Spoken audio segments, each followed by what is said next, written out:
اعوذ باللہ من الشیطان الرجیم، بسم اللہ الرحمن الرحیم۔ ایک اور بات میں آپ لوگوں کو کہنا چاہوں گا کہ ایک اور جواب بھی ہے، اگرچہ ظاہر بات ہے سیٹسفیکٹری تو کوئی جواب بھی نہیں ہے، اور میں بار بار یہ عرض کر چکا ہوں کہ ہوتا کیا ہے کہ یہ جو ایتھیسٹس ہیں یا ایگنوسٹکس ہیں بہت بڑی غلطی کرتے ہیں کہ پرابلم آف ایول سے خدا کے انکار پہ بات کرتے ہیں، اور ہمارے معترض محترم وہ ابراہیمک گاڈ کا تو نگیشن کرتے ہیں اس سے، مگر کسی درجے میں ایک احتمال رکھتے ہیں کہ شاید کوئی نان ابراہیمک گاڈ ہو۔ اب ہمارے پاس کوئی اور ٹرم نہیں ہے، ہم نان ابراہیمک گاڈ کہیں گے اس کو، جس کو وہ نفی نہیں کر پاتے، یعنی وہاں پر وہ ایگنوسٹک ہیں اور یہاں پر وہ ایتھیسٹ ہیں، یعنی ریلیٹیولی ایتھیزم ہے ان کے پاس۔ خیر، تو دیکھیے کہ ایک صفت اور بھی ہم مان سکتے ہیں، سپرا ہیومن ریشنلٹی باری تعالیٰ کے لیے، اس سے کچھ سمجھ میں آ سکتی ہے بات، لیکن بہرحال آبجیکشن سے خارج یہ تو نہیں ہے، لیکن ایک اچھا آئیڈیا ہے۔ دی incommunicable attribute whereby the deity possesses wisdom that transcends the epistemic limitations of the finite human reason، یعنی کہ ایک صفت خاصہ ہے جس سے جو ڈیٹی ہے وہ وزڈم، ایک ایسی وزڈم رکھتا ہے جو فائنائٹ یعنی کہ مائنڈ جو ہیں یا ہیومن ریزن ہے اس سے وہ پارشلی باہر کر دیتا ہے، ٹوٹلی نہیں، بیونڈ نہیں کرتا۔ یہ ایک پوائنٹ نوٹ کر لیجیے، آگے پڑھتا ہوں نا پھر آپ کی سمجھ میں آئے گا۔ Accordingly, every divine act or every act of the deity is rational. یہ تو طے ہو گئی بات۔ Although its complete rationale not be accessible to created mind, created intellects and rationalities اور intelligences، تو یہ ہے کہ یہ بات ہے کہ ایوری ڈیوائن ایکٹ جو ہے وہ ریشنل تو ہے، مگر کمپلیٹلی ریشنل اس سینس میں نہیں ہے کہ کمپریہینڈ کر لے ہیومن مائنڈ اس کو پرفیکٹلی، ہاں پارشلی کر سکتا ہے، ہم بیونڈ نہیں کہیں گے اس کو۔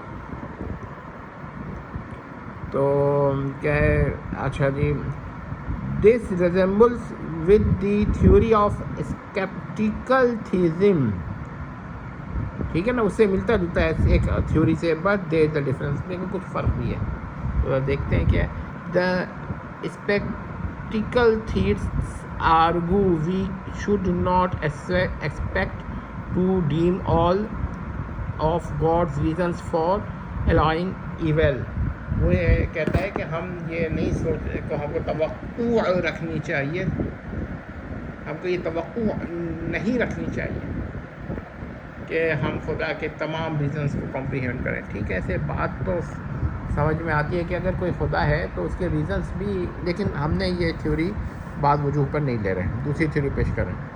دا duty possesses attribute or a type of rationality that infinitely transcends the finite intellectual capacities of created minds، یعنی کہ بہرحال خدا کی جو وزڈم ہے یا ریشنلٹی ہے وہ اس سے خارج ہے۔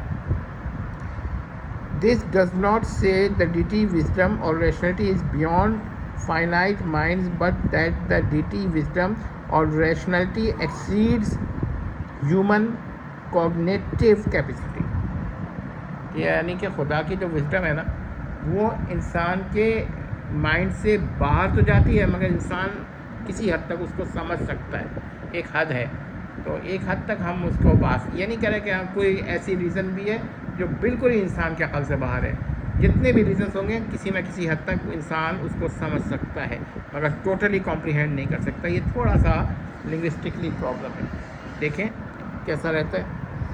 The attribute is not invoked too broadly so that the deity may do anything just because his rationality or wisdom is beyond human minds, nor too narrow, so that we can comprehend them completely or perfectly. So we can partially understand but cannot fully comprehend. اب یہ بھی ایک جواب ہے. بہرحال مسئلہ کیا ہے؟ مسئلہ صرف اتنا سا ہے کہ آپ پرابلم آف ایول سے تھوڑا بہت آپ صفات پر کچھ مسائل پیدا کر سکتے ہیں کہ بھائی ابراہیمی گاڈ کو جس طرح ڈیفائن کیا جا رہا ہے وہ تو ٹھیک ہے، مگر کچھ جو اس کی ایٹریبیوٹس مانی جا رہی ہیں اس پر تھوڑا سا پرابلم آف ایول سے پرابلم ہو رہی ہے. لیکن آپ ابراہیمک گاڈ کو امپاسبل کہتے ہیں نا، یہ ایکسیڈ کر رہے ہیں آرگومنٹ سے. آپ کے پاس کیا آرگومنٹ ہے کہ اگر آپ نے ایک صفت کے اوپر اعتراض کر ڈالا تو اس سے یہ نتیجہ نکال لیں کہ وہ بجائے اس کے کہ وہ صفت نہیں ہے یا اس صفت کا ری ڈیفینیشن چاہیے یا ہمیں ریکنسیڈر کرنا چاہیے اس صفت کو، آپ نے یہ نتیجہ نکال دیا کہ وہ گاڈ ہی نہیں ہے، کیونکہ آپ یہ سمجھ رہے ہیں کہ اگر گاڈ ہوگا تو اس صفت کے ساتھ ہوگا جیسا کہ ڈیفائن کیا گیا ہے، یا پھر گاڈ ہی نہیں ہوگا. تبھی تو یہ آرگومنٹ بنا ہے، ورنہ تو یہ آرگومنٹ کی کوئی حیثیت نہیں ہے. یہی وجہ ہے کہ ہم نے یہ بھی وے کیا ہے کہ ٹھیک ہے، آپ کا صرف ہم اتنی بات مانتے ہیں کہ یہ ایک صفت کا پرابلم، ایک صفت کا پرابلم ہے اور کوئی آبجیکشن نہیں ہے. تو یہ بہرحال آرگومنٹس کے اندر آپ خدا کے نہ ہونے پہ آپ جتنے چاہیے آرگومنٹ دیجیے، دیکھیں گے ان کو، لیکن آپ لمیٹیشنس اپنے آرگومنٹ کی تو سمجھیں. آپ خدا کے خلاف پیش کر رہے ہیں تو آپ یہ بھی سمجھیں کہ کیا آپ نے پیش کیا، آپ کیا کہنا چاہ رہے ہیں اور کیا ہو رہا ہے اور آپ کیا کرنا چاہتے ہیں. آپ یہ چاہتے ہیں کہ خدا کی ایک صفت پہ اعتراض کیا جائے، ٹھیک ہے، اور پھر یہ ثابت کیا جائے کہ اگر خدا ہے تو اس صفت کے ساتھ ہے، ورنہ یہ اگر یہ صفت نہیں تو خدا نہیں. ہم کہتے ہیں نہیں، ٹھیک ہے، موڈیفائی کرتے ہیں ڈیفینیشن، ری ڈیفائن کرتے ہیں، لیکن اس سے خدا کا نہیں اعتراض ہوتا، ایک صفت کا ہی ہو رہا ہے. آپ نے ذات کا معدوم ہونے پر دلیل نہیں قائم کی، آپ نے ایک ذات کے کہ اگر وہ ذات ہے تو اس میں یہ صفت نہیں ہے، آپ نے یہ ثابت کیا. اب ایسی کوئی دلیل نہیں ہے کہ یہ صفت ہی نہ ہو تو ہم خدا کو نہ مان سکیں، یا خدا اگر ہو تو اس صفت کے ساتھ ہو ورنہ خدا نہ ہو. ایسا کوئی مسئلہ نہیں. باقی یہ کہنا کہ وہ ابراہیمی خدا نہیں رہا، تو دیکھیں بہت سارے اختلافات ہیں. ابراہیمک ریلیجنس کے جو سیکٹس ہیں اس میں خدا کی ذات پر بڑے سوالات ہیں. یہ تو آپ بھی جانتے ہیں نا، یہ تو سارے ایتھیسٹ جانتے ہیں کہ اختلافات ہیں.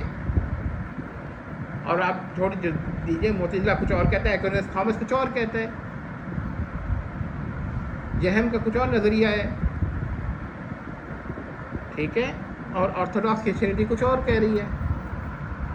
لیکن کیا ہے کہ یہ صفات پر مسائل ہو سکتے ہیں. آپ یہ کہیے خدا کو تو ہم مانتے ہیں، یہ صرف نہیں مانتے، یہ ڈفرینٹ کیس ہے، اور آپ کہتے ہیں خدائی کو نہیں مانتے، ڈفرینٹ کیس ہے. اب کیا ہے کہ آپ نے، ہم بھی اگر فرض کریے کہ بات آپ سے متفق ہو جاتے ہیں، جی پرابلم آف ایول بہت بڑا پرابلم ہے، لیکن ہم یہ کہیں گے کہ ٹھیک ہے بھائی، اب اگر ابراہیمک پرابلم بن رہا ہے تو اس کا پرابلم یہ ہے کہ وہ کوئی ایسی صفت مان رہے ہیں جس سے پرابلم آف ایول جو ہے نا حل نہیں ہو رہی. ہم کہیں گے ٹھیک ہے، ہم یہ صفت نہیں مانتے، ہم تھوڑا سا ریڈیفائن کر دیتے ہیں اس کو. باقی اب پرفیکشن ہو جائے گی، کیونکہ اس ڈیفینیشن کے مطابق بائی ڈیفینیشن جو بھی صفت ہوگی تو اب وہ ریشنلٹی بھی ہوگی، پرفیکشن بھی ہوگی. آپ کہیں گے ہم یہ ڈیفینیشن ہی نہیں مانتے، ٹھیک ہے، ٹھیک ہے، آپ مت مانیں، لیکن آپ بھی لمیٹیشنس دیکھ لیں اپنی، کہ آپ ایک صفت کی نفی کر رہے ہیں. اور دوسرا کیا کہہ رہا ہے کہ ٹھیک ہے، جب اتنی صفات پر اختلاف ہے تو اس پہ بھی صحیح، کیونکہ یہ کوئی ایسا مسئلہ نہیں ہے. بعض صفات پر اختلاف ہے نہیں ہے، بہت ہے، لیکن صفت کی اختلاف سے ذات کا اختلاف نہیں لازم آتا. ایک آدمی خدا کو مان رہا ہے، دوسرا بھی مان رہا ہے، ایک کہہ رہا ہے خدا اس صفت سے متصف ہے، دوسرا کہہ رہا ہے کہ خدا اس صفت سے متصف نہیں ہے. تو خدا کا تو کوئی بھی انکار نہیں کر رہا، صفت کا انکار کر رہے تھے. کیا آپ کیا سمجھتے ہیں؟ بھائی ایسے بھی لوگ ہیں نا جو خدا کی صرف 3 صفات مانتے ہیں: لائف، قدرت اور حیات، یا حیات، علم اور قدرت، بس 3 صفات. کہ خدا زندہ ہے. اب آپ کہیں گے خدا کو ہم زندہ بھی نہیں مانتے. ڈی این اے کہاں ہے خدا کا؟ روح تو نہیں ہے خدا کے اندر کوئی جو خدا کو زندہ رکھے. نہ تو تھیولوجیکل اسپرٹ ہے خدا کے اندر، اور نہ خدا جو ہے وہ ڈی این اے رکھتا ہے. یہ تو آپ، اور پھر اگر لائف ہے تو لائف کی تو نیسیسری کنڈیشن ریپروڈکشن ہے، تو خدا میں تو محال ہے. خدا تو ریپروڈیوس نہیں کر سکتا. اس کے تو نہ وہ سیکچولی ریپروڈیوس کرتا ہے، نہ سیکچولی ریپروڈیوس کرتا ہے. تو پھر آپ مجھے بتائیے کہ پھر یہ بہت سارے مسائل پیدا ہو جاتے ہیں.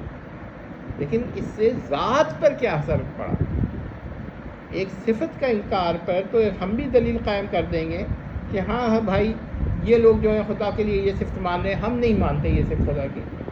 ان سے نہ وہ خدا کا انکار کر رہا، نہ ہم کر رہے. ہماری تو اور اس کی بحث یہ ہوگی نا کہ یہ صفت ہے خدا میں یا نہیں ہے. یہ تو نہیں ہوگی خدا ہے یا نہیں ہے. تو آپ بھی اپنے دلائل کو سمجھیے کہ آپ کس حد تک دلیل پیش کرنا چاہ رہے ہیں اور کس حد تک دلیل آپ کی جا سکتی ہے. نیکسٹ ویڈیو محترم کے ایک اور موقف پر بھی ہم پیش کریں گے، اور وہ بھی ہم یہ ثابت کریں گے کہ محترم نے یہ دلیل جو دی ہے اس میں عجیب سے مسائل ہیں، اور کچھ ریلیٹڈ اس سے بھی ہوگی وہ، لیکن ریلیٹڈ ہے مگر وہ انڈیپینڈنٹ لیکچر ہے. ظاہر ہے 2 انڈیپینڈنٹ لیکچر کے اندر کچھ کامن فیکٹرز آ سکتے ہیں. تو دیکھیں کہ محترم کیا کیا نظریہ ہے اور ہم کیا اس پر رسپانس دے رہے ہیں. تھیولوجیکلی مسائل ہیں، لیکن میں ایک بات کہتا ہوں کہ محترم کی ایک خوبی ہے کہ وہ بہت ہی اچھے طریقے سے بولتے ہیں. بہت سارے مذہبی لوگ اخلاقیات سے بڑے گر جاتے ہیں، زیادہ جانتے ہیں، زیادہ پوچھا جائے. تو آپ ان کو دیکھ لیجئے، وہ شہر جس کو ابن بطوطہ نے جیلم کہا، وہاں پہ جو صاحب ہیں وہ ایک مذہبی نقطہ نظر سے پیش کرتے ہیں، لیکن زبان ان کی وہ غیر اخلاقی ہے. لیکن آپ ان کا دیکھ لیجئے کہ یہ ایون خدا کا انکار کر رہے ہیں، لیکن اخلاقیات کے ساتھ کر رہے ہیں کہ آدمی گفتگو کرتے ہوئے محسوس کرتا ہے کہ بھائی اس سے گفتگو ایسے شخص سے کی جائے. ایک اور ہے، وہ ایتھیسٹ ہیں، لیکن ان کا نام سن کر طبیعت ابا کر جاتی ہے کیونکہ ان کا طریقہ کار ٹھیک نہیں ہے. تو میں تو کریڈٹ دیتا ہوں کہ اس طرح کے ڈسکشنز کرنے چاہیے، ہونے چاہیے، اور علماء نے یہ ڈسکشنز بند کر کے بہت بڑی غلطی کی ہے.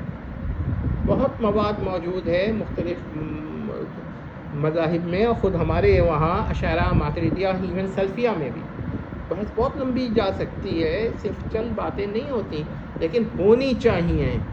میں ان کو کریڈٹ دیتا ہوں کہ انہوں نے اس طرح کی بات کی ہے. ایسے ہمارے ایک اور صاحب ہیں، ان کو بھی چاہیے کہ اس فیلڈ میں آئیں، اور وہ علم کلام کے بڑے محقق ہیں اور وہ ان مسائل پہ بڑا دخل دیتے ہیں. لیکن سوال یہ ہے کہ وہ کیوں نہیں آئے.